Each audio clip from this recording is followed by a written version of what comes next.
Boa tarde. Então, gostaria de iniciar a sessão das 14h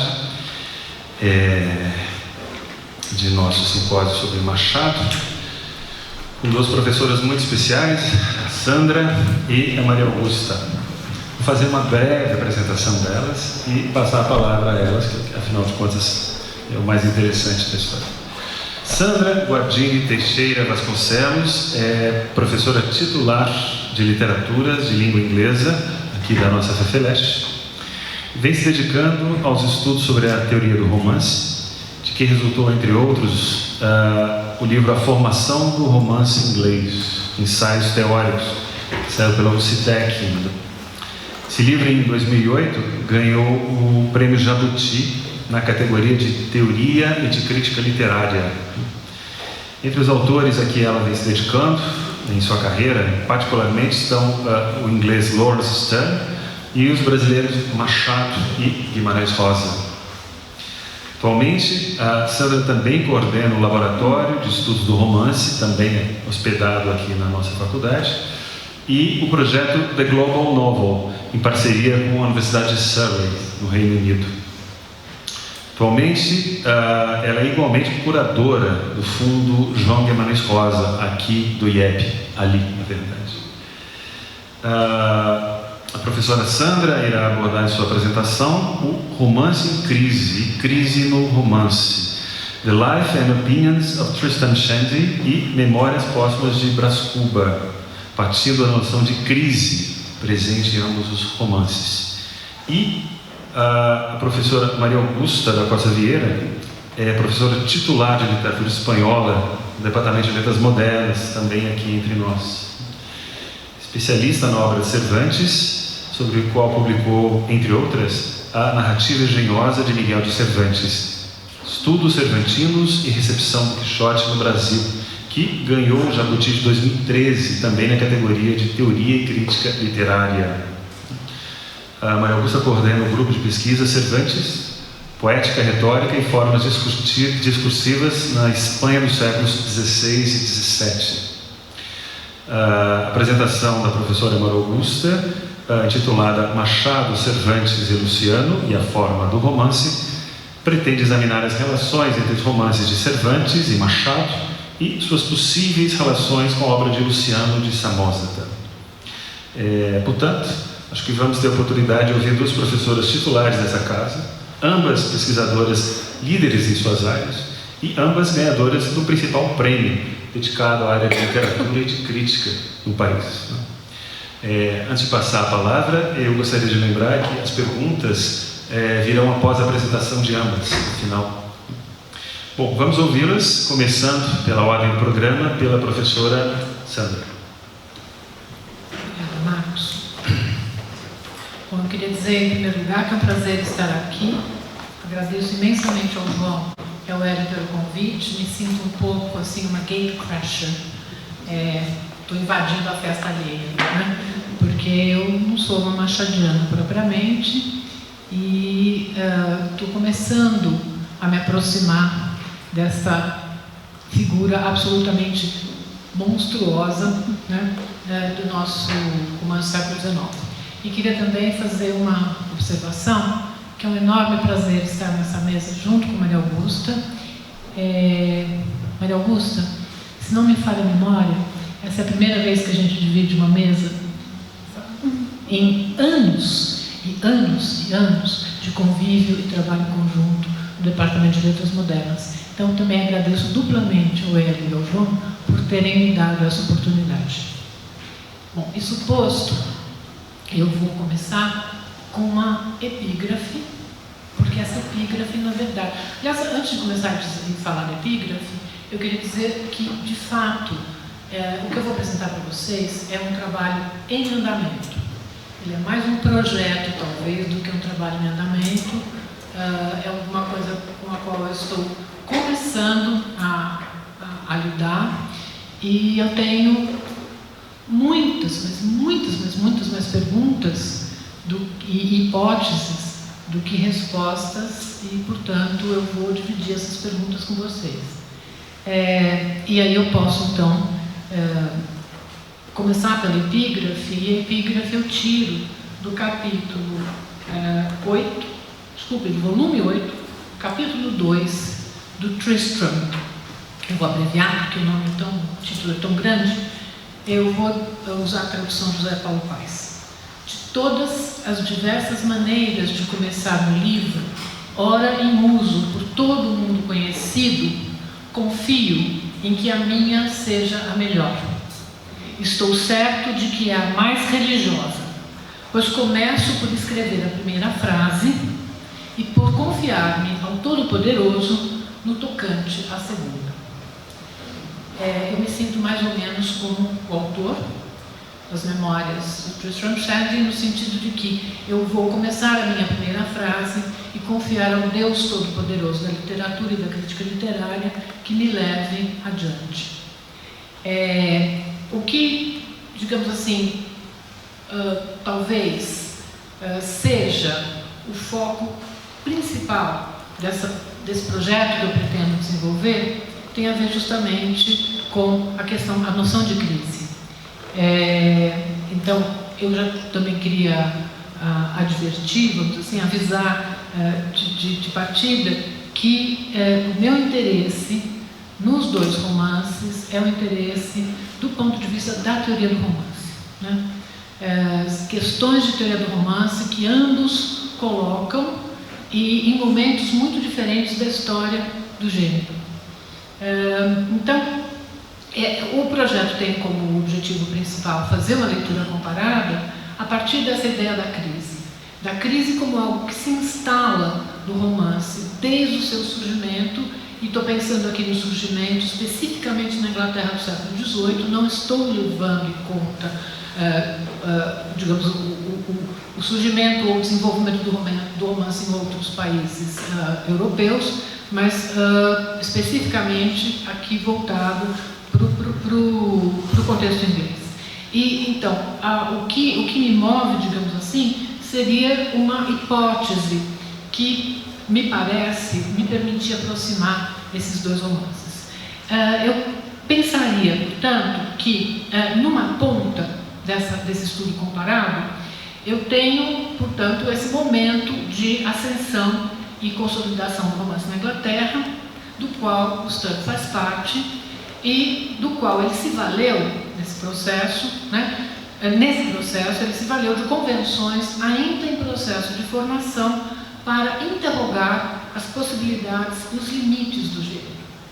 Na outra ponta, já no final do século XIX, tendo toda a tradição do romance atrás de si, o Machado, segundo o prólogo do Brás Cubas, elege a forma livre de Tristram Shandy. Na verdade, não especifica, ele diz a forma livre shandiana, né, para estruturar o romance da sua vida, o romance de virada, no caso do Machado, o qual constituirá uma espécie de retorno às origens do gênero, sugestivo de uma busca para confrontar um esgotamento de modelos e de subgêneros que já não respondiam ao imperativo de representar um estado de crise, não apenas na narrativa, mas também, digamos assim, referentes às mudanças no contexto histórico do seu tempo.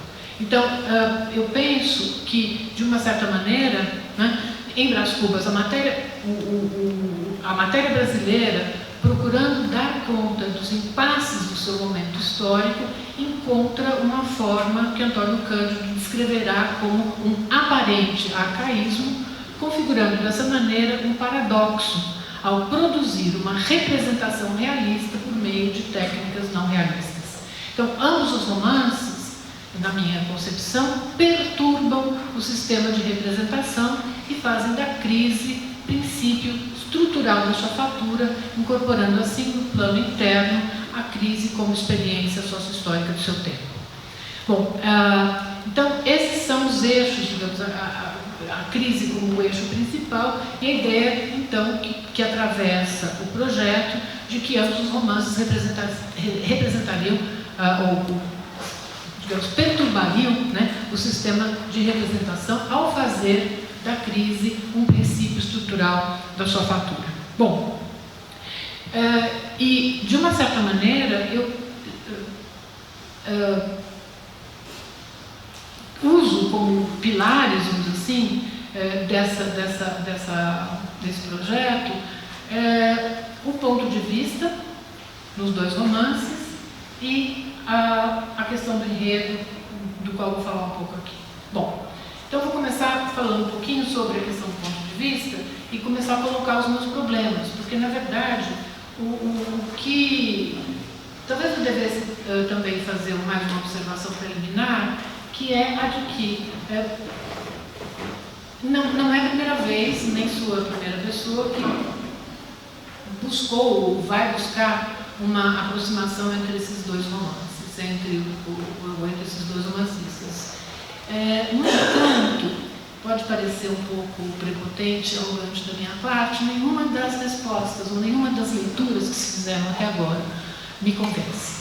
Elas não me parece que dão conta de uma série de questões que estão lá, e não que elas estejam erradas, elas não estão equivocadas, existem, evidentemente, aproximações possíveis a partir de caminhos que já foram trilhados, mas a sensação que eu tenho aí, a partir de um ponto de vista meu, que é o ponto de vista institucional de quem estuda romance inglês desde criancinha, o Sterne não está bem discutido por nenhuma dessas leituras que se fizeram dele, partindo do Machado, certo? Então, eu acho que fica muita coisa de fora e acho que alguns problemas que estão postos nos romances não foram sequer tocados e alguns dos que foram tocados não respondem de maneira convincente ou de maneira fecunda, vamos dizer assim, a essas possibilidades. Eu tenho mais uma desconfiança, que eu acho que no prólogo o Brás Cubas, na verdade, ao falar da forma xandiana, da forma livre de um Sterne, na verdade está produzindo um embuste. Um embuste na seguinte medida. Talvez uma aproximação entre o Machado e o Henry Fielding, sobretudo o Brás Cubas, o Quincas Bob, o Henry Fielding, que foi já mencionada, foi sugerida pelo Eugênio Gomes, mas nunca foi, e também é tocada no estudo da Marta de Sena, mas nunca foi levada às suas últimas consequências. Eu acho que esse estudo é um estudo que pode render muito, porque talvez haja muito mais, a partir do ponto de vista da questão do romance autorreflexivo, da hipertrofia do eu, de que fala o Rouanet, talvez exista aí uma possibilidade mais frutífera, eu diria, de aproximação com o Fielding do que propriamente com o Sterne. Com o Sterne eu vejo mais, na verdade, problemas do que propriamente respostas. E, por isso, um pouco essa minha sensação de que, tratando-se de dois romancistas que são espírito de porco, e talvez o Sterne mas muito mais espírito de porco do que o Machado, né? Não acho totalmente um despropósito, não acho totalmente inverossímil que ali exista uma pista que encubra mais do que revele. Mas isso ainda eu não posso aprofundar, porque é só uma intuição na qual eu confio. O Marcos estava me dizendo há pouco que ele é contra-intuitivo. Eu não, eu sou intuitivo, então eu acho que essas coisas a gente tem que deixar lá, né, para ver se elas de fato viram alguma coisa ou não. Mas então, isso posto, eu vou falar um pouco dessa questão do ponto de vista e dos problemas e do enredo e dos problemas que já esses dois elementos da narrativa colocam para a gente nessas aproximações que se fizeram entre os dois. E em que medida a noção de crise talvez possa ser bastante produtiva para a gente pensar o que os dois estão fazendo. Bom, vou tentar ler. O ponto de vista, em The Life and Opinions of Tristram Shandy e em Memórias Póstumas de Brás Cubas, propõe uma questão algo problemática, mais paradoxal no primeiro romance e mais abertamente admitida no segundo. Não que pôr em cena como narrador um protagonista defunto possa ser tomado levianamente como um procedimento rotineiro. Mas é Tristram que parece mais intrigante no seu desafio aos princípios mesmos da narrativa em primeira pessoa. Ainda que o ponto de vista nessas duas narrativas tenha sido objeto de discussão e interpretação, o nó de problemas envolvidos na natureza peculiar de seus dois narradores ainda levanta a questão a respeito das consequências da fusão de duas instâncias narrativas aparentemente incongruentes, que são a da primeira e a da terceira pessoa.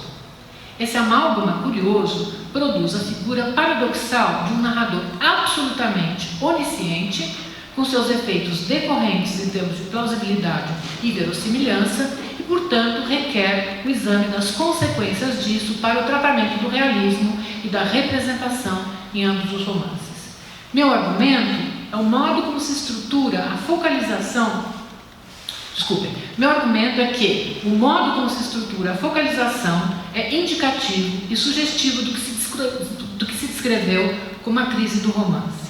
O que pareceria ser totalmente implausível de uma perspectiva lógica e narratológica, portanto, é, em ambos os casos, um procedimento engenhosamente ideado a fim de confrontar convenções que ainda não haviam se cristalizado, no caso de Sterne, e que haviam se tornado demasiadamente cristalizadas no caso de Machado, deixando assim de ser úteis. As afinidades entre Machado e Sterne foram sugeridas, e vou repetir coisas que vocês estão cansados de saber, né? As afinidades entre Machado e Sterne foram sugeridas pelo próprio Brás Cubas em sua alocução ao leitor, na qual ele define suas memórias como uma obra difusa, na qual eu, Brás Cubas, adotei a forma livre de um Sterne, uma afirmação retomada mais tarde por Machado em seu prólogo à terceira edição do romance. O uso que Machado faz das aspas e a reprodução exata das palavras de Cubas nos dão a pensar. Vou retomar um pouquinho esse ponto mais adiante. Não é nenhuma coincidência que Machado se voltasse para Sterne nesse momento de virada em sua carreira como romancista. Antônio Cândido se refere ao Machado, e cito Cândido, enigmático e bifronte, olhando para o passado e para o futuro, privilegiando o aparente arcaísmo da técnica e despreocupado com as modas dominantes. Os 4 primeiros romances de Machado, todos publicados entre os anos 72 e 78, foram mais formalmente convencionais. E ainda assim, eles sugerem caminhos que seriam trilhados mais tarde.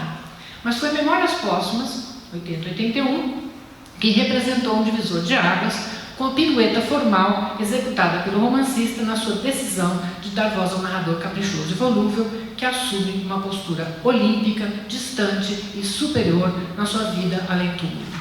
Naquelas primeiras obras, Machado parece hesitar entre várias possibilidades, o que resulta em certo ecletismo no nível da composição, a qual mistura análise psicológica, intromissões da voz narrativa, enredo dramático e melodramático em alguns casos, convenções folhetinescas, cenas realistas e linguagem elevada. Em Brás Cubas, ele parece ter encontrado um curso mais afinado com seu ceticismo e visão de mundo. Agora, clichês românticos e melodramáticos se transformam em alvo de paródia e derrisão. A ação e o enredo se tornam secundários e são atenuados para dar lugar à figura do narrador, cuja voz dominante modera e abafa sua própria história de vida. Embora as memórias de Brás Cubas cubram todo o arco de sua vida, do nascimento em 1805 até sua morte em 1869, aos 64 anos, sua narrativa é prova de uma existência vazia e fracassada. Se sua vida se caracterizou pela ausência de acontecimentos relevantes e não há muito o que contar, Brás, assim como Tristram antes dele, preenche seu relato com comentários, opiniões, alusões, citações, como evidência da erudição sabichona. Cito Mata de Sena, que acho que traduziu o Learned Wit de maneira absolutamente genial, que fez a fama de seu predecessor. Sterne e Machado fazem troça da ostentação dessa erudição, que eles sistematicamente ridicularizam por meio da ironia, do sarcasmo e da sátira. A sugestão de Brás Cubas em seu prólogo ao leitor era aberta e tentadora o suficiente para pôr os críticos brasileiros em seu encalço. Alguns enveredaram pela senda da sátira menipéia para estabelecer as aproximações, aqui penso no Melchior. Outros ressaltaram a quebra da linearidade narrativa e a crítica da retórica, como foi o caso do Luiz Costa Lima.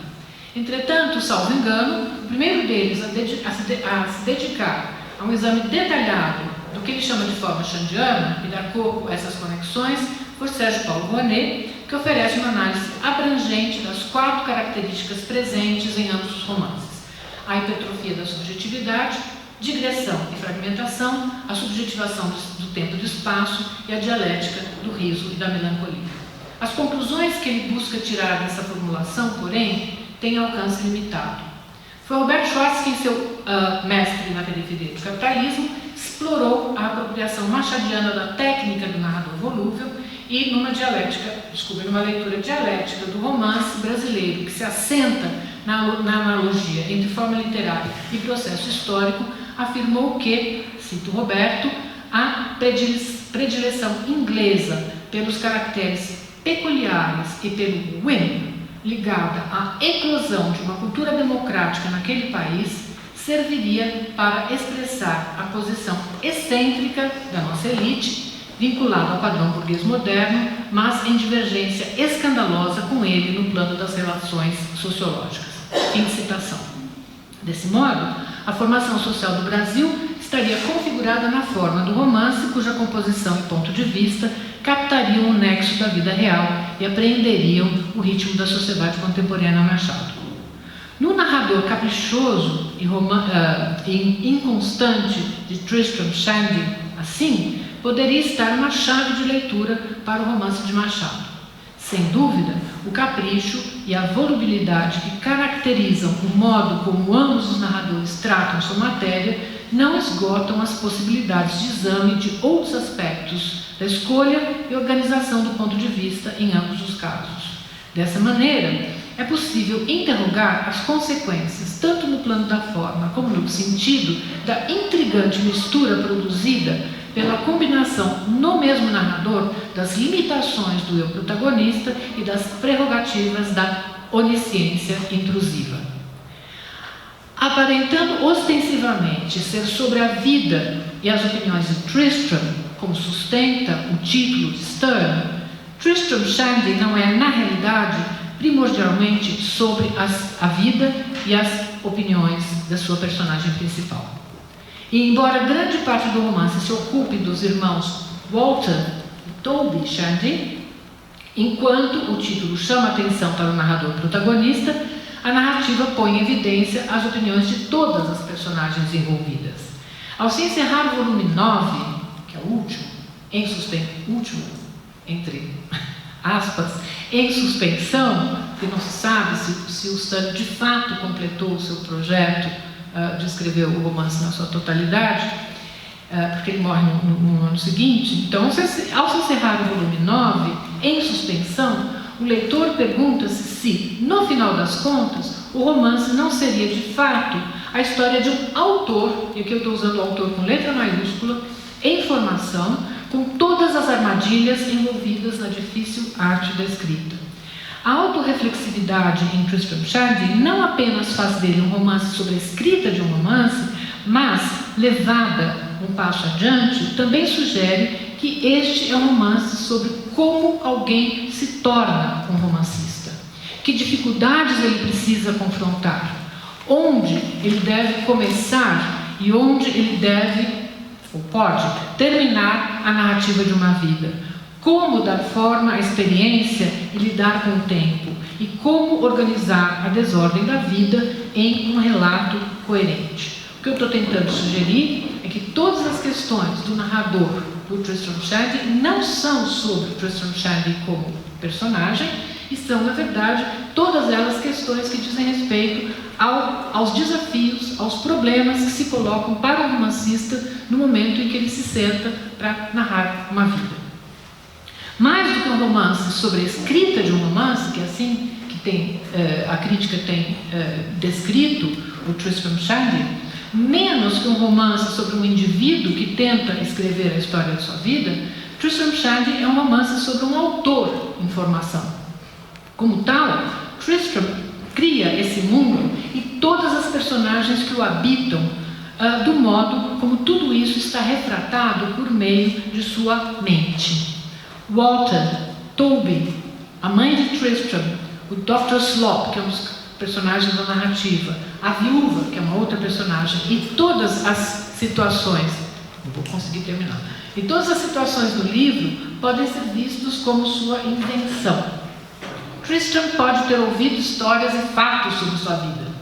Ele certamente conhece essas pessoas, porém ele está, na realidade, submetendo tudo à sua invenção, e não deveríamos confiar em uma palavra do que ele escreve.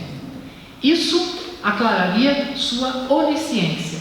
Caso contrário, como seria possível explicar que o capítulo final desses 9 volumes relata eventos que ocorreram 4 anos antes do nascimento de Tristram? Como seria possível crer que as longas conversas entre Walter e Toby, a narrativa dos amores de Toby, ou os incidentes e infortúnios da infância de Tristram ocorreram exatamente como ele os narra?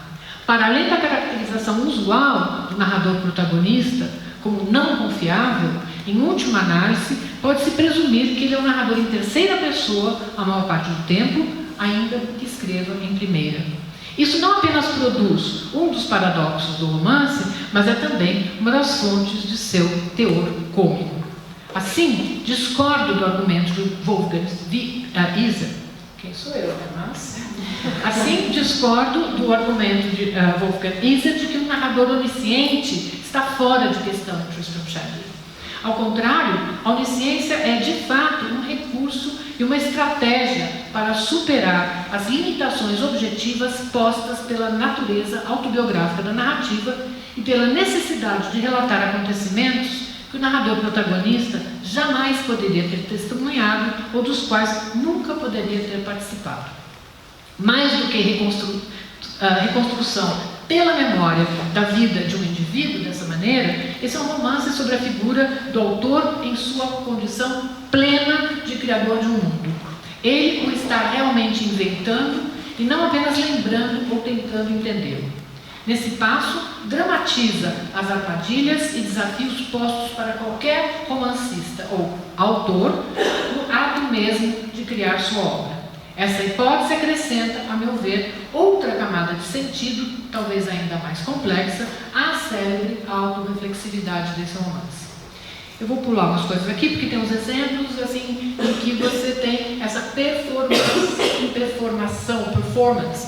performatividade da figura do narrador, em que ele aparece, né, são cenas performativas em que ele se representa a si mesmo, sentado em sua escrivaninha, a escrever seu livro. Pulo as citações. Então, para além do fato de que esse era realmente o tempo presente, no qual Stan estava redigindo esse volume, porque ele dá as datas, isso coincide com o momento em que o Stan estava escrevendo esses volumes, o que apenas acentua a artificialidade do romance, tais comentários e intrusões sugerem a ficcionalidade de seu mundo e de suas personagens, construídos, sobretudo, como produtos da sua imaginação.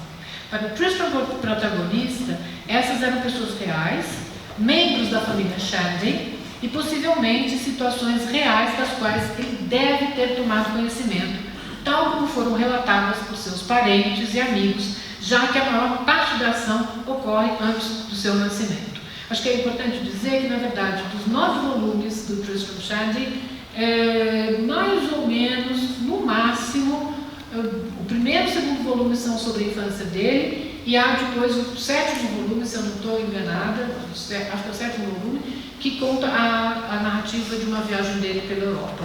Todos os outros volumes, quer dizer, assim, 2/3 do romance são sobre os irmãos Walter e Toby, como se eles fossem personagens fictícios criados pela voz desse autor, né?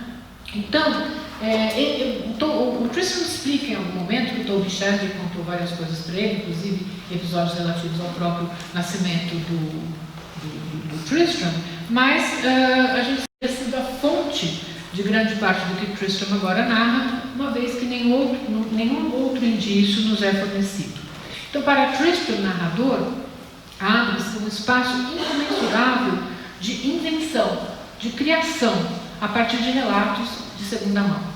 A detalhada reconstrução que Tristram faz de cenas e diálogos, uma passagem que eu não vou citar porque não temos tempo, é característica. Várias passagens são absolutamente típicas de um narrador onisciente, pois Tristram, ainda bebê, jamais poderia ter testemunhado esses acontecimentos. Assim, as fronteiras e os limites do narrador protagonista são sistematicamente transgredidos e o ponto de vista se torna um recurso cambiante que Tristram pode utilizar a seu arbítrio e capricho.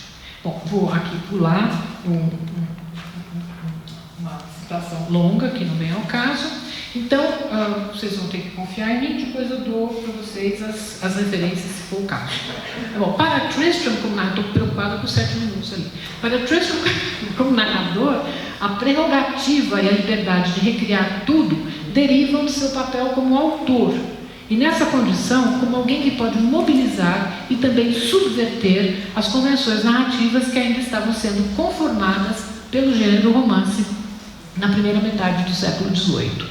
A subversão e o chamamento ao leitor, para que não leve nada muito a sério, abrem o romance. O riso é a arma para lutar contra a enfermidade, para repelir o desespero diante do isolamento do homem. E aí, na dedicatória, enfim, ele vai fazendo essas brincadeiras, vai sendo introduzido o tom galhofeiro, e é nesse momento, logo de abertura do texto, que o narrador admite abertamente sua natureza cômica, a natureza cômica do romance, no qual a melancolia desempenha papel inversamente proporcional ao das memórias póstumas. Também também uma sugestão de que deveríamos suspender a crença na veracidade do que acaba de ser narrado. Se a definição, o Yorick, na verdade, no final do romance, define o romance como a cock and a bull story, que é uma história inventada. Cock and a bull story é uma expressão inglesa que diz respeito a uma história completamente inventada. E a gente poderia então tomar essa definição do York nesse momento, que se refere a um episódio específico que aconteceu no âmbito da casa do Shandy, e a gente poderia tomar esse comentário como um comentário sobre a totalidade do romance, que é reconhecido abertamente nesse final como uma invenção. E se a gente não reconhecer isso, talvez estivesse perdendo uma piada, a piada final de toda a narrativa. Eu vou falar do Machado um pouco, tá? Senão vocês depois vão me acusar que eu venho aqui só para falar do Stern. Não fosse pelo seu ponto de vista peculiar, pareceria que estamos em terreno mais seguro e realista no caso de Brás Cubas. Eu só preciso fazer uma observação para vocês. Muito pouca gente sabe o que significa Shandy. Bom, o Stern viveu a vida inteira, nasceu na Irlanda por absoluto acaso, por isso que eu não acho que ele seja um romancista irlandês, como costumam alguns reivindicar. Ele viveu a vida inteira na Inglaterra e ele era, na verdade, clérigo num pequeno lugarejo no condado de York, em Yorkshire. E existe uma palavra dialetal dessa região da Inglaterra, que é justamente Shandy. E Shandy quer dizer maluco, quer dizer louco, quer dizer... Então, Shandy Hall é a casa dos maluquinhos, tá certo? Porque são todos eles absolutamente fora de qualquer imagem que a gente tenha de razão, racionalidade, normalidade. Bom, então, não fosse pelo ponto de vista peculiar, pareceria que estamos em terreno mais seguro e realista no caso de Brás Cubas. Na superfície, há a simulação de verossimilhança, quando o narrador em primeira pessoa reconhece suas limitações e se mantém dentro dos limites da probabilidade ao dizer, vai contar como ele nasceu, que ele recebeu várias dessas informações dos pormenores do seu nascimento, etc, etc, batizado, etc, pela família. Então, existem tentativas, vamos dizer assim, ao longo do romance, você sabe melhor do que eu, de dar algum cunho de veracidade àquilo que está sendo narrado. Portanto, essas memórias de um autor defunto alardeiam uma coerência ilusória que, apoiando-se no arranjo cronológico dos acontecimentos da vida de Brás Cubas, salpica seu relato com fatos e datas, quase engana o leitor, fazendo-o se esquecer de que a voz, ou pena, por trás da fala ou da escrita, né, vem do além-túmulo, da eternidade, não sendo, portanto, mais suscetível à ação do tempo, nem estando presa ao espaço físico. Desembaraçado tanto do tempo quanto do espaço, eu vou terminar, tá? Brás Cubas pode adotar esse ponto de vista indiferente e demiúrgico, do qual observa o mundo lá embaixo, está lá em cima, né? Pois agora se encontra fora do alcance das vicissitudes da existência. Essa condição não apenas lhe confere a prerrogativa da onisciência, como ainda lhe permite zombar dos viventes, de suas lutas mesquinhas, de suas vaidades. Também o libera para fazer comentários muito mordazes e impiedosos sobre outras personagens. A derisão e a agressão verbal se entremeiam no discurso polido e enganatoriamente amigável de Brás Cubas, que são, como sabemos, armadilhas reais para os leitores desavisados. Leituras e personagens são, do mesmo modo, sistematicamente depreciados por meio das inúmeras observações ácidas e desrespeitosas, que eu não preciso aqui lembrar vocês também conhecem melhor do que eu. Então, essa voz desencarnada, absolutamente indiferente ao mundo e separada dele, pertenceu outrora a um homem de posses e privilégio, cuja vida de ócio foi desperdiçada em relações e projetos fracassados. Ironicamente, entretanto, seu único empreendimento bem-sucedido é o livro que ora lemos, as memórias que ele escreve de lugar nenhum, da eternidade. A inação de Brás Cubas e sua falta de propósito enquanto vivo são apenas enfatizadas agora que ele não precisa mais agir e não pode mais intervir no mundo. Como outras personagens machadianas, ele é um arquiteto de ruínas, que junta os pedaços de sua existência. Com uma pena nas mãos, organiza a narrativa de sua vida passada e mantém controle rígido sobre o que narra, em que pese nas digressões, opiniões, pensamentos e reflexões que a permeiam. Ao passo que o método de Tristram é caótico e desorganizado, as famosas digressões, que são, na verdade, um método que decorre de um outro problema de que se fala pouco na narrativa do Tristram, que são as interrupções. E as interrupções a partir do coito interruptus que abre a narrativa.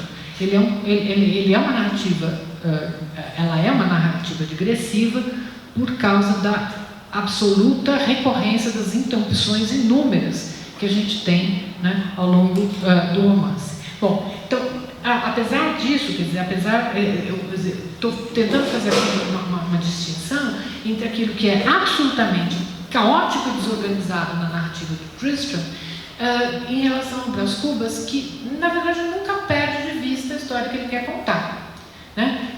Que cobre a história dele como um todo, do nascimento até a morte. Isso a gente não tem de forma nenhuma no Stern, enquanto, né, o Brás Cubas comenta abundantemente os acontecimentos, as convenções, as instituições, e, de fato, vai coalhando a sua narrativa com as digressões, mas de maneira muito mais comedida, digamos assim, do que o amalucado que é o Tristram.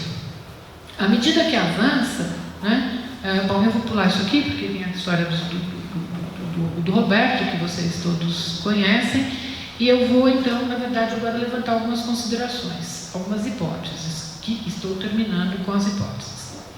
Eu me baseio aqui num texto super interessante que eu encontrei na minha bibliografia sobre Tristram Shandy, que se chama Tristram Shandy and the Spatial Imagination. E é de um autor chamado Ira Konigsberger, que o sobrenome não se sabe.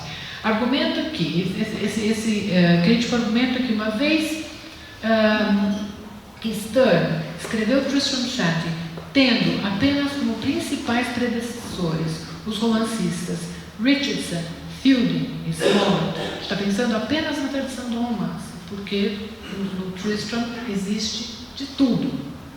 Cervantes, Rabelais, Swift e mais uma penca de gente. Mas ele está pensando apenas na tradição do romance, a qual o Stern se reporta, né, que faz parte assim, do seu contexto de produção, do seu romance. Então, são os três predecessores, seriam o Richardson, o Fielding e o Smollett.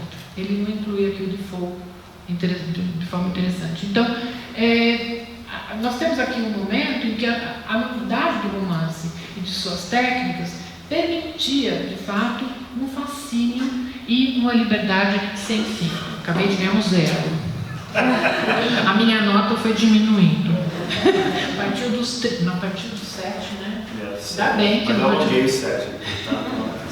Eu estou acabando, gente. Por favor.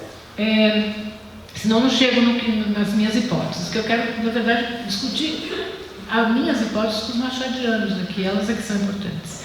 Isso sugere, portanto, que o novo gênero estava completamente aberto à experimentação, o que incluía explorar as relações entre sujeito e mundo, relação do indivíduo e realidade, enfim, todos aqueles princípios estruturantes do romance. Stern aproveita essa abertura para pôr em questão o real, a representação e os próprios procedimentos que Ian Watt definiu como sendo os procedimentos do realismo formal, minando, portanto, os seus princípios ao mesmo tempo que ele se valeu de todos esses recursos.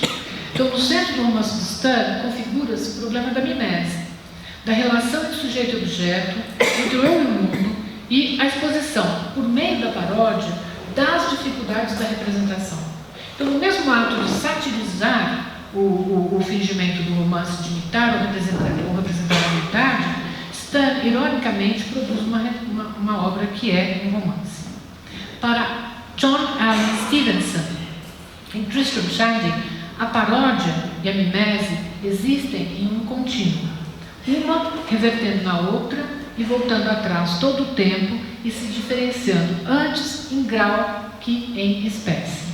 Enquanto tempo, espaço e personagens são aparentemente particularizados e cenas naturais são encenadas diante dos nossos olhos, outros procedimentos narrativos estão em ação para promover o que Anatole Rosenfeld denominou desrealização, isto é, a rejeição da mimese e a recusa da reprodução ou cópia da realidade material e empírica.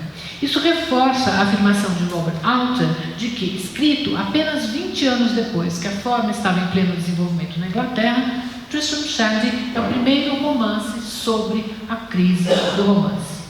Em Machado, a afirmação de Brás Cubas de que ele adotou a forma livre de um Stern exige ser submetida a um exame mais detido, uma vez que estamos diante de um narrador que provará ser um mestre das evasivas e da ambiguidade. Por um lado, há os empréstimos que o Rouanet apontou, né? Mas do ponto de vista estrutural, e aqui eu estou pensando basicamente na organização do enredo e na construção do ponto de vista, os egos de um romancista como Fielding soam talvez ainda mais nitidamente. Então, essa é uma narrativa que, apesar das digressões e comentários frequentes do narrador, respeita mais a cronologia e é menos desordenada do que a do Tristram. Aqui está um narrador cuja indiferença, presunção e ceticismo estão consideravelmente distantes da benevolência, bonomia e irreverência de Tristram. O tom é radicalmente diverso e o último capítulo do Machado, o capítulo das negativas, fecha a narrativa com o famoso não tive filhos, etc, portanto, nós podemos dizer um tom menor. Entre Brás Cubas e Tristram, desse modo, riso e melancolia são administrados em doses muito diferentes, uma vez que correspondem a personalidades, aí estou falando do narrador, muito diferentes. Machado e Stern parecem ter tirado o máximo proveito dos próprios fundamentos do realismo informal a fim de subvertê-los. Procedimentos realistas são mobilizados para ser postos em questão e criar efeitos antirrealistas. Basta pensar nos comentários autorreflexivos, nas transgressões, da verossimilhança e das continuidades temporais e narrativas. Portanto, a escolha de um narrador onisciente em primeira pessoa e um narrador defunto na sua pura implausibilidade renega qualquer alicerce realista no qual os romances possam fingir se apoiar. O autorretrato de Tristram, escrevendo imóvel e só em seu gabinete, e a presumida imaterialidade de Brás Cubas inviabilizam qualquer possibilidade de ação, esse princípio fundamental do romance burguês, no qual se espera que o protagonista haja no mundo em busca de sua autonomia enquanto indivíduo. Caprichosos, arbitrários, esses dois narradores questionam qualquer ilusão de realidade. Bom, então, para resumir, no âmago de ambos os romances, me parece que o que está em questão é o problema da representação e da exposição da realidade, que para o Stern é um problema absolutamente novo, e para o Machado, com toda essa tradição, história do romance por trás dele, ele está disposto, me parece, a confrontar e desafiar. E penso, último comentário, vou deixar de resto uma série de coisas, que o Machado, dessa maneira, na virada dos 4 romances da primeira fase para os romances, para os outros 5 romances, anuncia de maneira absolutamente incrível, estando na periferia do capitalismo, aquela história toda, a crise do romance que de fato vai se configurar na Europa de maneira absolutamente clara a partir das primeiras décadas do século XX. Então ele está fazendo isso em 1880 e para, digamos, olhar para frente, ele volta para trás, lembrando da metáfora, da imagem que o Cândido fala de um Janus, né, que está, dessa imagem que tem essa dupla possibilidade, né, do autor, do narrador bifronte, do autor bifronte. Quer dizer, olhando para trás, eu me encaminho para frente e tendo, portanto, como essa questão central, essa noção de crise que eu ainda preciso, como vocês veem, são hipóteses, são ideias, nada está ainda aprofundado o suficiente. Eu penso que tem trabalho aqui por mais ou menos, talvez uns 20 anos, se eu tiver força, fôlego. Esse é o USP deixando.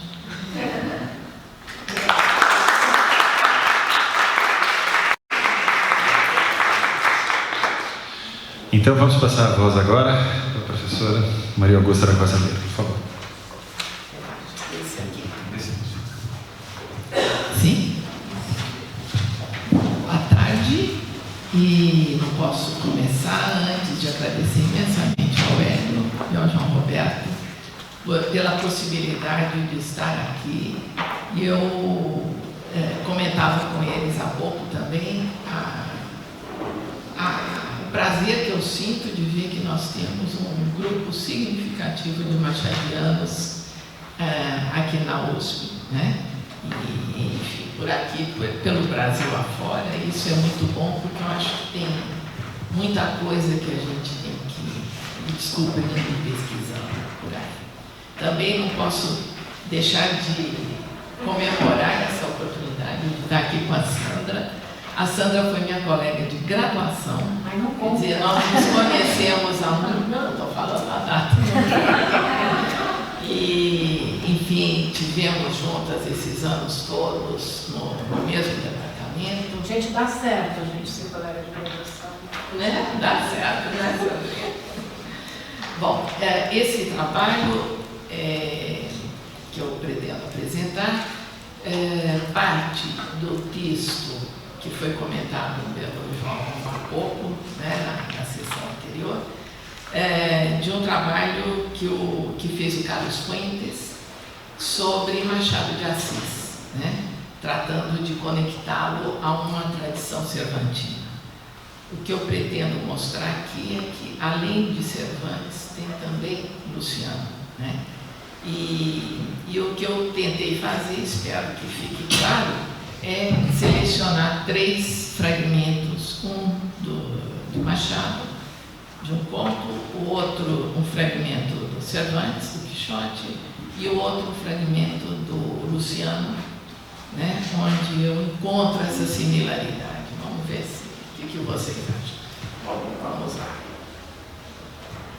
A história e os historiadores já nos ensinaram que a noção de tempo histórico, baseada na ideia de progresso, pode resultar em múltiplas falácias, entre elas a hierarquização de períodos como se o moderno fosse a culminação dos tempos passados e, portanto, representasse um aperfeiçoamento com relação a tudo o que o precedeu.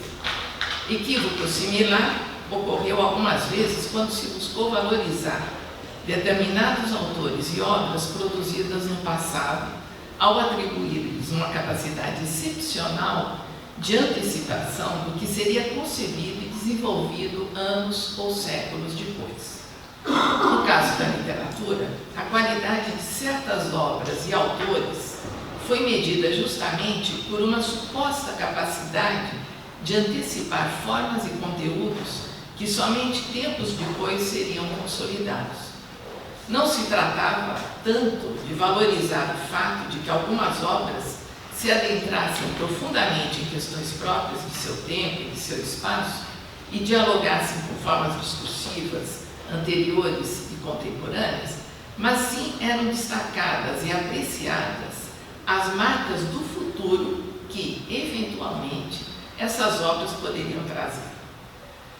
No caso específico de Cervantes, com frequência, ele foi considerado como um escritor visionário em relação às formas, como se houvesse criado e configurado, na alvorada do século XVII, um gênero literário, o romance, que somente tempos depois seria estabelecido. De todo modo, com seu Quixote, Cervantes sinalizou alguns dos caminhos pelos quais deveria passar o romance, e como afirma Riley, toda produção posterior desse gênero deve, em certa medida, um tributo ao Manco de Lepanto. O que pretendo apresentar nessa breve exposição se centra nas possíveis relações entre as obras literárias dos dois autores, Cervantes e Machado, bastante distantes em suas respectivas histórias e geografias, tendo como ponto de ligação a obra de Luciano. Em abril de 1987, quando Carlos Fuentes proferiu seu discurso de cerimônia em que lhe outorgaram o Prêmio Cervantes, ele considerou que o surgimento da obra de Machado de Assis era resultado de uma fórmula mágica e afirmou: o escritor brasileiro foi um milagre. Ao contrário dos demais romancistas do século XIX, segundo Fuentes, Machado foi o único que seguiu os caminhos trilhados pelo autor do Quixote. Não se enveredou pelas sendas do Sarmiento, que buscou conjugar a história com uma forma superior de prosa, ao mesmo tempo analítica, descritiva e romanesca, nem dos demais prosadores latino-americanos que parecem não ter considerado as marcas cervantinas da escritura. Para o romancista mexicano, ao longo do século XIX, na América Latina, não se considerou a narrativa de Cervantes.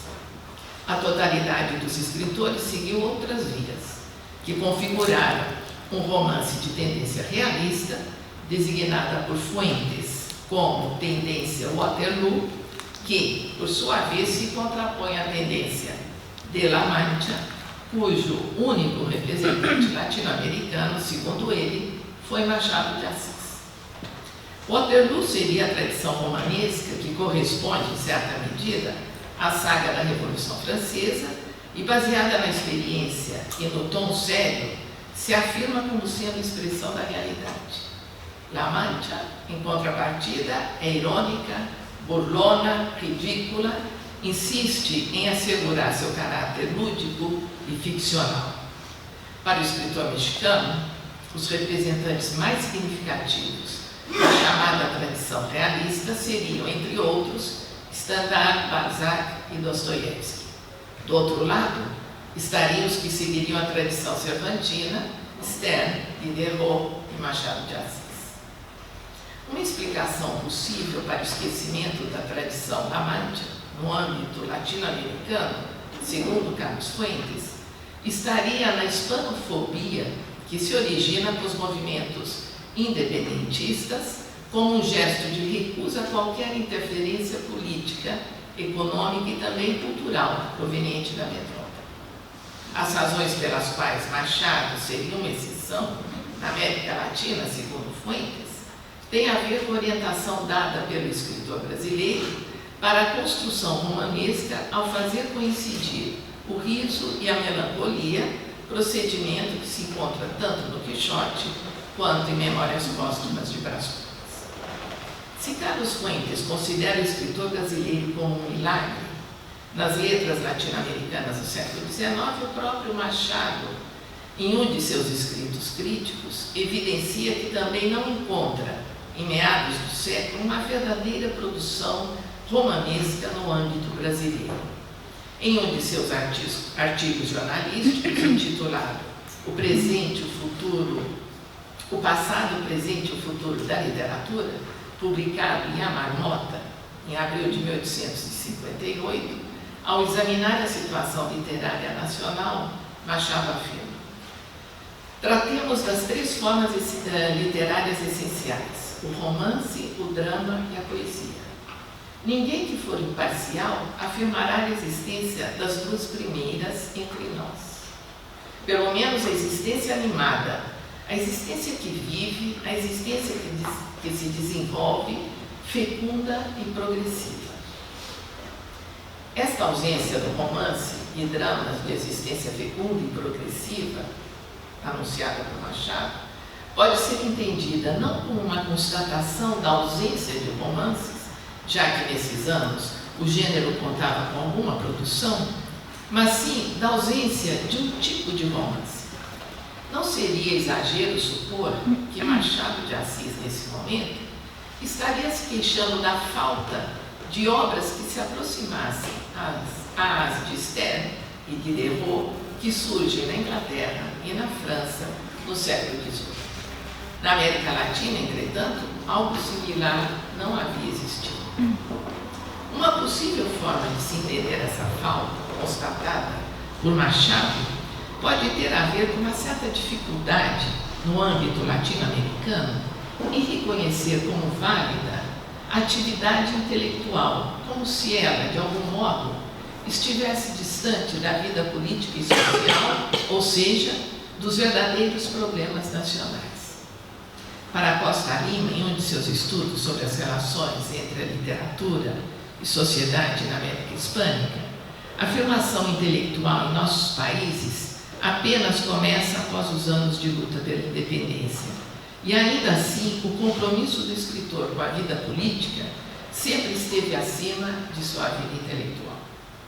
Em outros termos, o que foi uma constante no Brasil, o foi também na América Latina, ou na América Hispânica, onde o reconhecimento social do escritor dependia de sua participação política e, consequentemente, sua atividade intelectual sempre seria considerada secundária.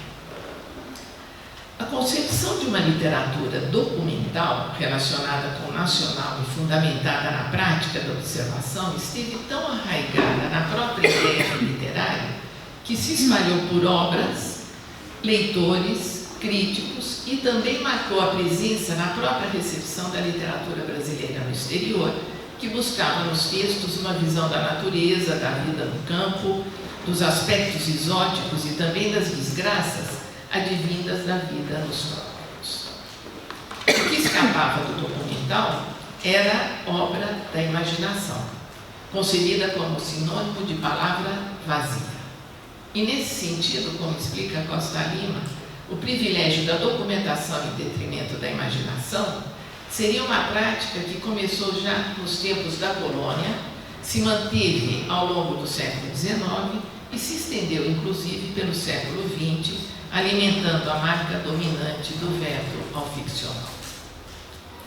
Levando em conta essa condição entranhada no contexto ibero-americano, no qual a Igreja, a coroa e os intelectuais da época buscam controlar a imaginação, e disseminar os preconceitos com relação à ficção, a obra do autor do Quixote foi, sem dúvida, uma primorosa exceção. Exceção porque, por intermédio de um discurso intrinsecamente crítico, Cervantes pôs em cena o fictício, utilizando várias estratégias, entre elas os equívocos recorrentes de Dom Quixote. Mas, ao colocar em cena o fictício, Cervantes deu lugar à ficção, concedendo a ela um estatuto digno, livre da alternativa falso-verdadeiro. Criou uma obra, como afirma Weiler, embebida em substancioso compêndio de teoria e crítica literária, presente nos diálogos entre os personagens e nas observações do narrador, para não dizer presente também no motor das aventuras do cavaleiro e no cerne de sua própria loucura. Cervantes, assim como século depois ocorreria com Machado de Assis, em vez da opção por uma composição com pretensões de caráter documental, acreditou que o lugar que lhe reservava o discurso literário era efetivamente o da ficção. Como se sabe, Machado foi leitor de Cervantes e possuía um exemplar do Quixote e uma das novelas exemplares, como comprova o catálogo atualizado de sua biblioteca. Além do mais, no plano do enunciado, não são poucas as referências explícitas à obra cervantina por meio de personagens, temas e menções ao próprio Cervantes. Para citar apenas uma, em Esaú e Jacó, aparece a recorrência a Cervantes ao lado de Erasmo e Horácio, como uma forma de qualificar o personagem Aires, que às vésperas da proclamação da República não pôde conciliar o sono. E cito: isto feito, Aires meteu-se na cama, rezou uma ode do seu Horácio e fechou os olhos, nem por isso dormiu. Tentou então uma página do seu Cervantes, outra do seu Erasmo, fechou os olhos até que dormiu. Mais do que alusões a temas e personagens cervantinos, ou ao próprio autor do Quixote, que fazem parte das camadas mais superficiais do texto, as possíveis conexões entre os dois romancistas se encontram no uso de determinadas técnicas narrativas bastante similares. Uma delas é o caminho seguido pelo narrador defunto de Memórias Póstumas, que, similar ao estilo de Cide Hamete, que é o autor ficcional do Quixote, dialoga com o leitor sobre o modo de narrar, o modo de ler e também sobre seu provável horizonte de expectativas. No entanto, outras técnicas, como a voz irônica e satírica, os procedimentos paródicos discursivos, as digressões, a autorreferência, os jogos de perspectiva, o distanciamento do ponto de vista, o diálogo sério cômico, além de um constante movimento crítico com relação à própria composição, fazem parte do universo narrativo de ambos os escritores. Talvez seja um equívoco concordar inteiramente com Fuentes quanto à ideia de Machado de Assis ter encontrado tais procedimentos técnicos exclusivamente na obra de Cervantes e que a distância entre o romancista brasileiro e seus contemporâneos latino-americanos se explica por uma filiação à tradição iniciada pelo autor espanhol. Seguramente, Machado levou em consideração a obra do autor do Quixote e, ao lado de Fielding, Sterne, Swift e Rabelais, Cervantes figura entre seus autores preferidos. No entanto, seria importante também recordar que, entre outros títulos variados, integraram sua biblioteca os clássicos gregos e latinos, entre eles Luciano de Samosata, com suas obras completas em uma edição francesa de 1874. No catálogo consta a menção: edição muito manuseada, o que permite supor que entre a aquisição da obra em 1880, Machado de Assis esteve concentrado na gestação de um novo momento de produção textual, para o qual seguramente as leituras dessa edição foram fundamentais. Como bem se sabe, os vínculos entre a obra de Machado, a sátira menipéia, e, consequentemente, a obra de Luciano já foram examinados. No entanto, cabe ressaltar que, tanto em Papéis Avulsos quanto em Memórias Póstumas, reitera-se o tópico da novidade da forma adotada, em particular, a forma do conto, mais ou menos o mesmo que fez Cervantes, com o gênero novela, como fica destacado em seu prólogo As Novelas Exemplares. Do conjunto de relatos machadianos, seria interessante destacar a teoria do medalhão, que efetivamente não apresenta a forma convencional do conto. Além disso, desperta um interesse especial, já que alude a Dom Quixote. Vamos lá. A Dom Quixote e vincula sua composição à obra de Luciano, autor do século II, que escreveu em grego, embora fosse cidadão romano, natural de Samosata, Santa Nascida. O conto mostra, ironicamente, sua opção poética imersa em uma tradição estilística por intermédio dos conselhos que dá o pai ao filho. E cito: não, isso é para vocês, é super conhecido. Somente não deves empregar a ironia, esse mesmo movimento do canto da boca, cheio de mistérios, inventado por algum grego da decadência, contraído por Luciano, transmitido a Swift e Voltaire, feição própria dos céticos e desabusados. Não. Usa antes a chalaça, a nossa boa chalaça amiga, gorducha, redonda, franca, sem biocos, sem véus, que se mete pela cara dos outros, estala como uma palmada, faz pular o sangue nas veias e arrebentar de riso os suspensórios. Usa a chalaça. Aparentemente, trata-se do conjunto de conselhos que o pai dá a seu filho Jean quando este atinge a maioridade, mas no fundo se apresenta uma poética por meio de uma proposição invertida, na qual se aconselha a chalaça para negá-la e se nega a ironia para propô-la, conseguindo assim um paradoxo no qual tanto se afirma por negativas como se nega por afirmações, como diz Ivan Teixeira. A chalaça corresponde à comicidade fácil, enquanto que a ironia é o que provoca o movimento sutil e misterioso do canto da boca. O conto tem como subtítulo Diálogo e põe em cena uma conversa entre pai e filho que se inicia quando sai o último convidado do modesto jantar, preparado para celebrar o aniversário. O pai começa um sermão sobre a conduta que o filho deve adotar ao longo de sua vida, com o objetivo principal de seguir a carreira do medalhão, e para isso lhe dá alguns conselhos práticos. O primeiro, provavelmente o mais importante, é evitar ter ideias próprias. E cito: venhamos ao principal. Uma vez entrado na carreira, deves pôr todo o cuidado nas ideias que houveres de nutrir para uso alheio e próprio. O melhor será não as ter, absolutamente. Pode-se, com violência, abafá-las, escondê-las até a morte, mas essa habilidade é comum. Mas nem essa habilidade é comum, nem tão constante esforço conviria ao exercício da vida. Outros conselhos vão surgindo, como ler tratados de retórica, ouvir certos discursos, caminhar pelas ruas sempre acompanhado, evitar as livrarias se não for para o exercício de comentários repetitivos e monótonos que possam resultar em detrimento do intelecto no equilíbrio comum. Da mesma forma importante, conservar algumas sentenças latinas, alguns versos célebres para fechar algum comentário em alguma conversa, mas melhor serão os provérbios e as fórmulas já consagradas, além do uso intenso de adjetivos que são a alma do idioma. A fama também é algo que se deve granjear, mas com pequenos mimos que expressem a constância dos afetos e nunca a ambição do estilo quixotesco. Cito: que Dom Quixote solicite os favores dela mediante ações heróicas ou custosas é um cestro próprio desse ilustre lunático.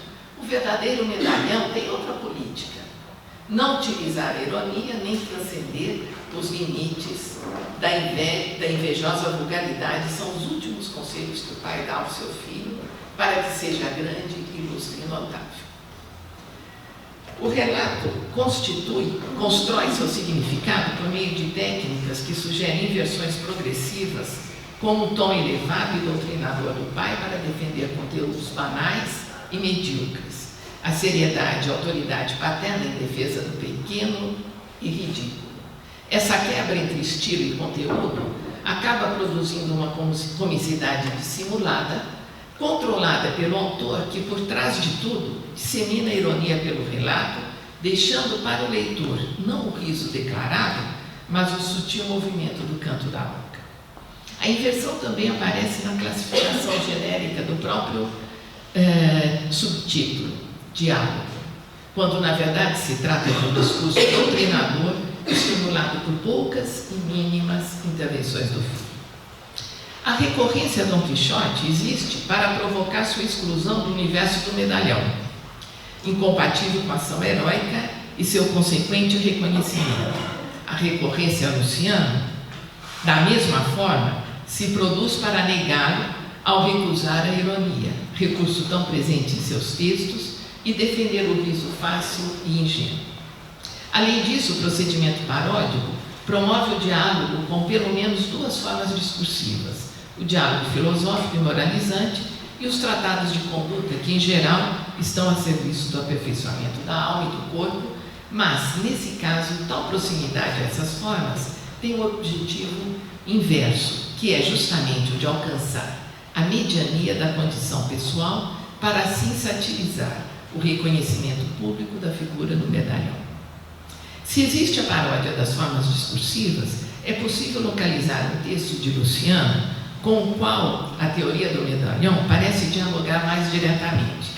Trata-se de um professor de retórica, no qual um jovem quer se dedicar à oratória e assumir o muito sublime e honorável título de sofista. E para isso busca um professor que lhe dê conselhos estratégicos para tornar-se um orador vão e ao mesmo tempo exitoso. Os conselhos ao jovem se traduzem em uma sátira ao modelo do orador da época, caracterizado no contexto por vários aspectos, entre eles por um irônico catálogo de vícios e pela preocupação excessiva com a aparência presente nos discursos, privilegiando a ação e, sobretudo, a elocução, sempre preocupado em impressionar o auditório. E eu cito, então, um fragmento desse mestre de retórica. Você tem que, de Luciano, né? Você tem que prestar muita atenção à aparência externa e ao bom arranjo dos trajes, e então selecionar 15, ou no máximo 20 termos áticos e aprendê-los completamente, tê-los prontos na ponta da língua e espalhá-los em todo o discurso como um tempero suave. Não se preocupe com o resto, se não se encaixa ou não coincide ou mesmo se destoa. Dos conselhos do mestre se extrai a ideia de que a opção retórica centrada na banalidade dos conteúdos pode conduzir ao rápido reconhecimento social graças aos efeitos produzidos por determinadas estratégias. Existe unicamente uma norma que tem valor para esse tipo de orador, que é impor-se ao público. Não importam os meios, não importa também o que se diz, conquanto que as pessoas fiquem admiradas. Em outros termos, o elemento satírico incide sobre o discurso, que tem unicamente a preocupação de reunir artifícios para produzir a autoridade do orador, embora seja uma autoridade oca, o que seguramente não está muito distante dos conselhos que o amigo dá ao autor no prólogo do Quixote I. Nas primeiras páginas do prólogo do Quixote, 1605, o autor, recorrendo à captatio benevolência, se mostra incapaz de redigir o prefácio da história de Dom Quixote e Sancho, e diante da absoluta falta de ideias e de recursos de composição, representa a si mesmo na atitude do pensador e inventor melancólico que está esperando a inspiração criadora. E diz, eu vou citar em espanhol, se tudo bem. Muchas veces tomé la pluma para escribirle y muchas la dejé por no saber lo que escribiría. Y estando en suspenso, con el papel delante, la pluma en la oreja, el codo en el bufete y la mano en la mejilla, pensando lo que diría, entró de sol un amigo mío, gracioso y bien entendido, el cual, viéndome tan imaginativo, me preguntó la causa, y no encubriéndosela, yo le dije que pensaba en el prólogo que había de hacer a la historia de Don Quijote, y que me tenía de suerte que ni quería hacerle, ni menos sacar a luz las hazañas de tan noble caballero. A chegada do amigo altera a melancolia e promove o desdobramento da voz do autor, que, como em uma mise-en-scène de si mesmo, se mostra e se oculta simultaneamente. As intervenções do amigo funcionam como contraponto ao estilo humilde do autor, oferecendo uma série de conselhos estratégicos, como se a cena transcorresse nos bastidores do prólogo. A persuasão presente nas palavras do amigo e o conjunto de seus conselhos produzem uma paródia satírica das convenções que organizavam um prólogo apto a reunir artifícios para atingir determinados fins. O objetivo principal do julgamento do amigo é construir a autoridade do autor, não importam os meios. A estratégia está a serviço de uma aparência de erudição fabricada por referências geográficas raras, citações em latim, não importa se fazem ou não sentido, versos laudatórios e recorrências às sentenças dos clássicos.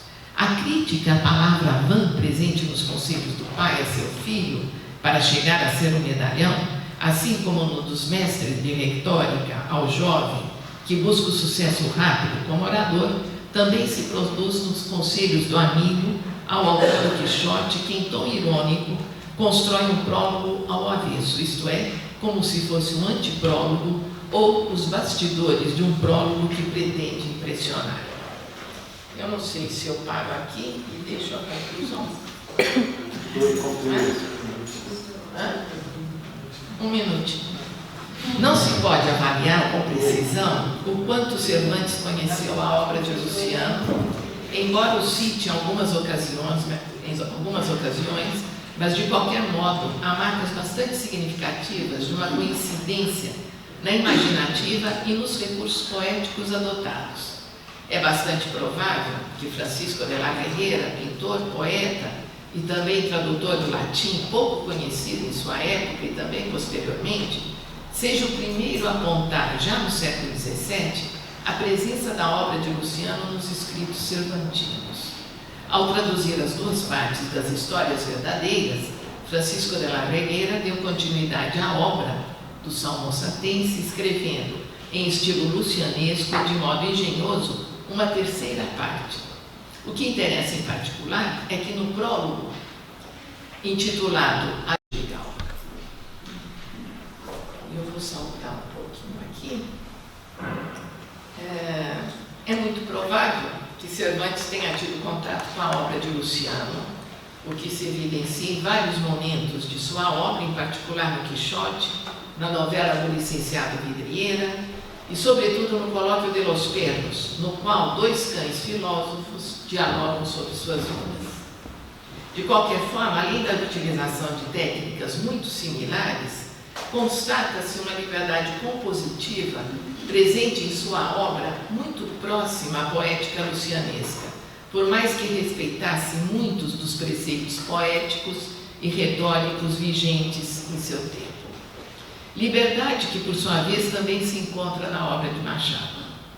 Se a utilização do discurso paródico, da técnica da perspectiva distanciada, da ironia, da sátira burlesca, fazem parte de um repertório comum aos três autores, estabelecendo uma proximidade entre eles, é importante levar em conta que, para além de suas diferenças, existe uma coincidência conceitual sobre o que veio a chamar-se, anos ou séculos depois, a poética do discurso literário, e que, em algumas ocasiões muito particulares, o antigo pode converter-se em moderno, e o moderno, por sua vez, em antigo. Era isso, gente. Muito obrigada.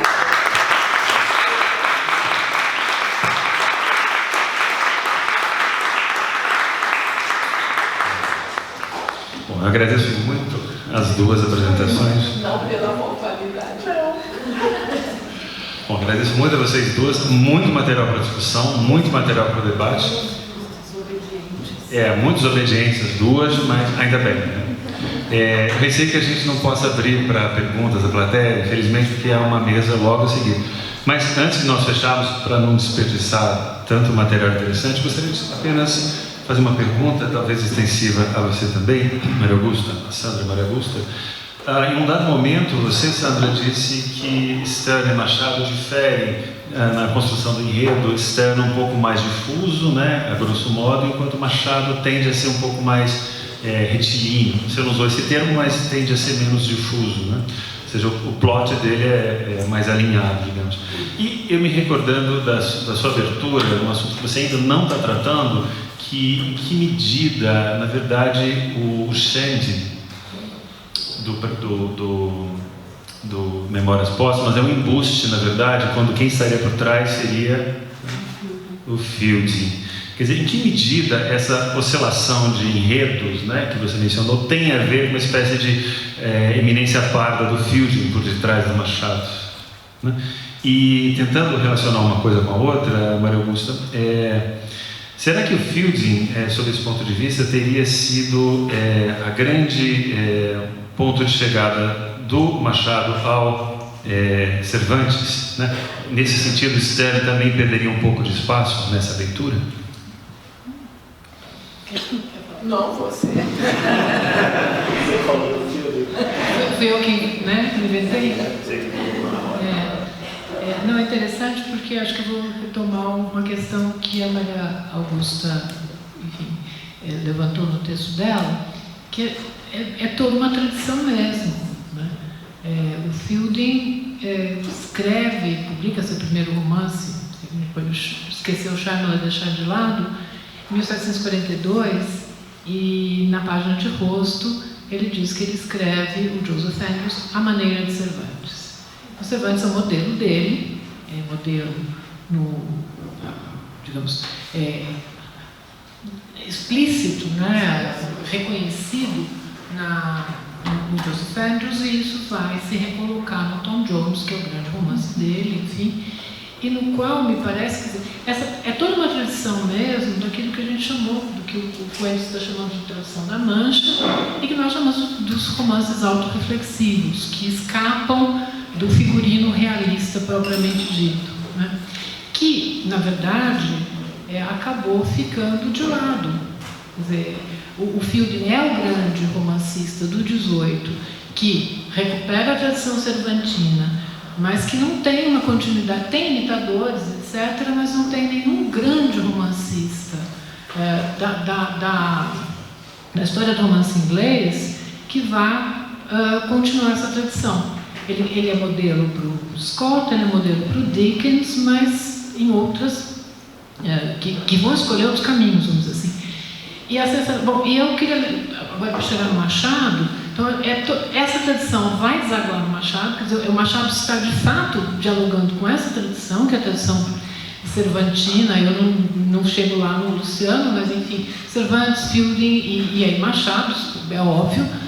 O Stern me parece um caminho, né, um outro veio que está presente ali também, mas se a gente lembrar, no Quincas Borba, em uma determinada altura, não vou me lembrar agora o capítulo, ele diz explicitamente quais são os modelos dele, e ele vai dizer lá que ele está se reportando aos velhos romances.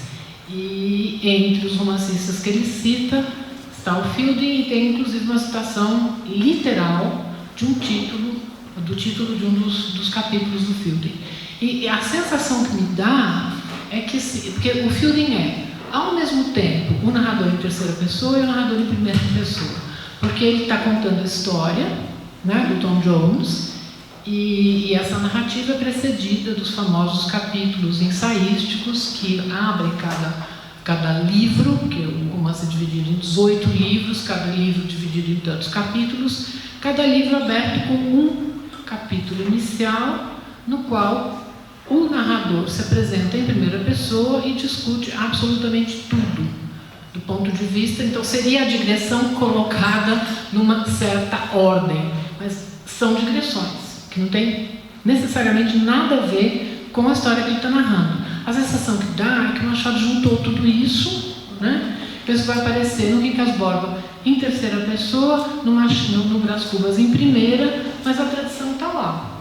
Agora, por isso que eu penso que talvez o Indústria é uma artimanha, ele usa ali a forma livre, mas eu acho que isso precisa ainda ser pensado de maneira talvez um pouco mais, menos literal, digamos, né? A sensação que eu tenho é que a crítica que trabalhou com essa relação entre Machado e Stern embarcou demais nessa. Não que não tenha, óbvio que tem, mas acho que precisa talvez temperar um pouquinho isso mais e colocar esse outro ingrediente aí.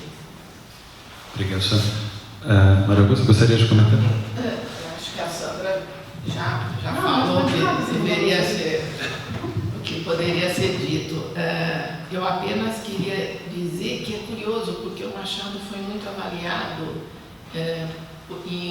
vamos dizer, com relação à literatura inglesa, né? Com relação à literatura francesa e Portugal também. Mas com relação, não vou falar da literatura espanhola, mas Cervantes, nunca. Quer dizer, era mencionado, né? Então, eu acho que o trabalho do Carlos Fuentes foi muito importante por ter trazido à baila essa relação, mas é um trabalho ensaístico, né? É uma coisa. Eu acho que a gente precisava se dedicar a esse campo também, porque nós temos até aqui o Rafael, que é um aluno, fazendo seu trabalho aqui sobre isso, buscando. Agora, é difícil, né? Não é fácil. Mas, enfim, só queria comentar isso, que a gente tem que trazer também, porque Cervantes é fundamental nesse pedaço. Entendeu? Agradeço muito as duas e possamos explorar mais adiante todo esse material tão fértil que vocês apresentaram. Bom, e vamos para a próxima mesa em breve. Obrigado a todos.